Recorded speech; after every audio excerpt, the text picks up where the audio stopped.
Hello, I'm the Pink Phantom. Welcome to my podcast, where we will go deep into the lair of the purple worm instead of down into the rabbit hole, where we'll voyage into the astral realm of my mind and explore the verse of nerd culture. This is Phantom Thoughts. I want to talk about theater of the mind. It's a term you'll often hear used in OSR from game masters talking about the way they prefer to run their games as theater of the mind. This is in contrast to using maps and miniatures, or on a VTT, maps and tokens.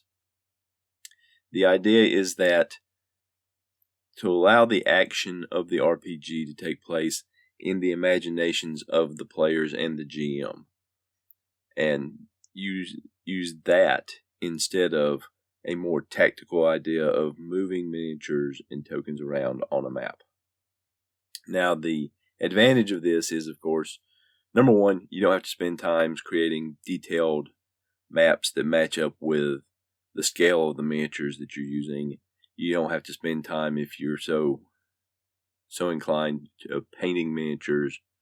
And in terms of VTTs, you don't have to spend time creating maps and map effects and tokens for the various creatures and for the PCs that will be playing in the game. Now, the disadvantage of this, of course, is that everybody has to be kind of in sync as to what they're thinking, because it can be very easy to get confused if the descriptions that the GM gives don't contain enough detail, or if a player just kind of misses. Sometimes when you're listening to someone describe something to you, you don't quite catch everything they're getting after, or you don't understand what they're talking about, or maybe you just miss some details that they meant. Your mind wanders, something else catches your attention, and you don't know exactly what they're talking about. You have a general idea, but you don't know exactly. So when time comes to perform an action, or to have a negotiation, or to engage in combat, you have to stop and reassess and start asking more questions. And the theater of the mind really depends on the game master and the players being able to communicate well, and to be on that same, so that they're all on that same wavelength. Because otherwise, you're going to get a lot of confusion. You're going to get a lot of crosstalk. Oh, well, I thought we were over here. Oh, well, I thought we were doing this. Well, I thought the goblins we were fighting were set up this way. Well, I thought that the room was this kind of a shape. So it really counts on a group knowing each other well and knowing each other's minds well, so that they can work efficiently, as opposed to, a map which gives you, a detailed map with some sort of representation of the players and the creatures on it. It doesn't necessarily have to be miniatures or tokens. It could be anything. It could be dice. It could be, if you're got some candy laying around, different bits of candy. And, the advantage of a maps and minis, more or less, based system of engaging in the tabletop play is that you're following that adage that is often given to writers of show, don't tell. Or the saying, a picture is worth 1,000 words, because what you're getting is a picture of what the situation is.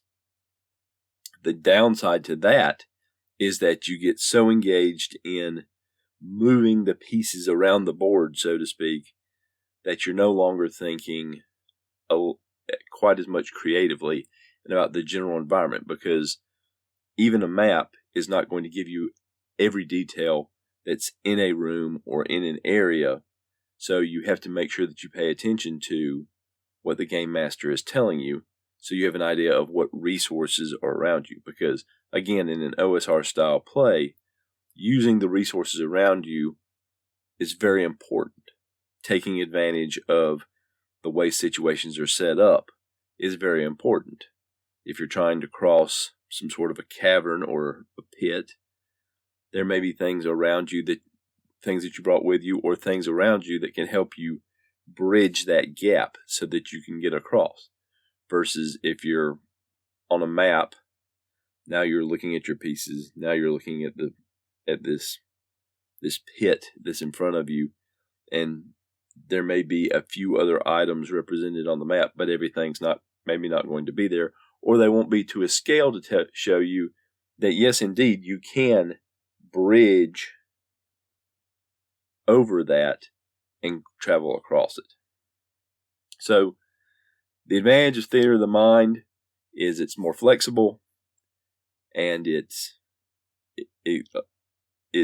makes you focus on what the game master and other players are saying, and it kind of serves to jumpstart your imagination, because you have to imagine you're in the place in the first place.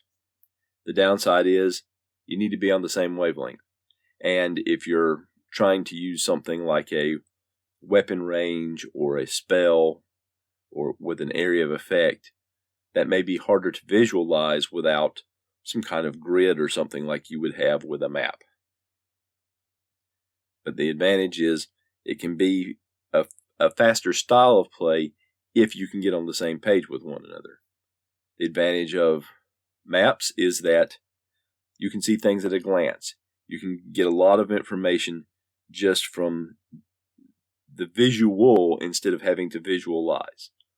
Which goes to one more thing. There are some people that can't visualize very well in their heads. There are people that just don't see that picture.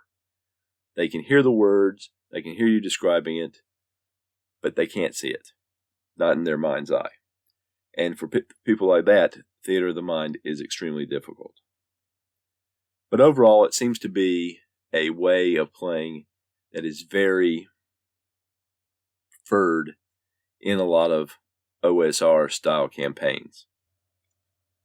Now, which way of composing a role-playing session is entirely group dependent.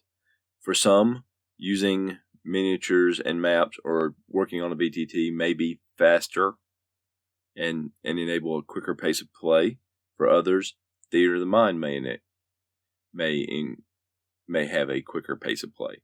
It really depends on the group. And one of the things that kicked this off was I ran across, just in my wanderings on the internet, a condition called aphantasia, which is an inability to visualize things in your imagination. It's a condition that people have where they either visualize very poorly or they can't visualize at all. And so, that kicked off the idea of theater of the mind. What would it be like for those people in theater of the mind? So,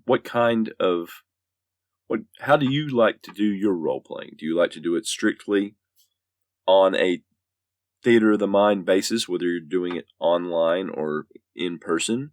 Or do you prefer a more tactile approach of being able to move figures around or move tokens around and to have a more measured way of determining distances and ranges and area of effects and things like that? Let me know. And that's going to do it for another episode of Phantom Thoughts. If you have any feedback you'd like to leave, you can contact me by leaving a voice message at anchor.fm/the-pink-phantom, or you can send an email to thepinkphantom1@gmail.com, or you can contact me on Twitter @thepinkphantom.